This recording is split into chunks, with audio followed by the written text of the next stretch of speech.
And let's check back in now with meteorologist Robert Suhr. Robert, you see Santa flying through those skies, cloudy skies, but sunny pretty soon, right? Yeah, okay. and if my memory serves me right, Jacob, you might remember this. I think last year they had to cancel the Santa drop because of the winds or something. Yeah, maybe. I think they canceled it last year, or something happened, but this year it went off, looks like without a hitch, which is certainly great news.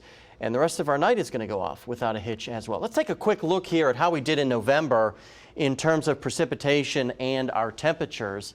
We'll start with temperatures, and you can see, yeah, it was an above average month across the board at our three major reporting stations at XNA, Drakefield, and Fayetteville, as well as Fort Smith. Now, we looked at these numbers about a week ago before the month was over, and they were a little bit warmer than this, but that late cold snap we got in November drug these numbers down just a little bit.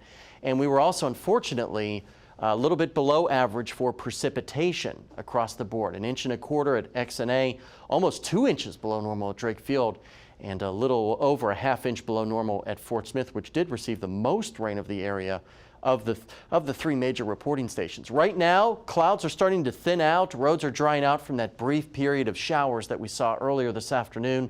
Temperatures in the upper 40s at this hour. That's about, look at that sunset. Let me get out of the way. Stop blocking the sunset, Robert. There we go. Looking great atop our tower in Fort Smith. The sun sets over the horizon. Temperatures elsewhere across the river valley were basically in the upper 40s to right around 50 degrees. Big picture will show you a weak boundary crossing. There's some of that shower activity, much more widespread activity. You get up into central and southwest portions of Missouri, but even that is starting to come to an end.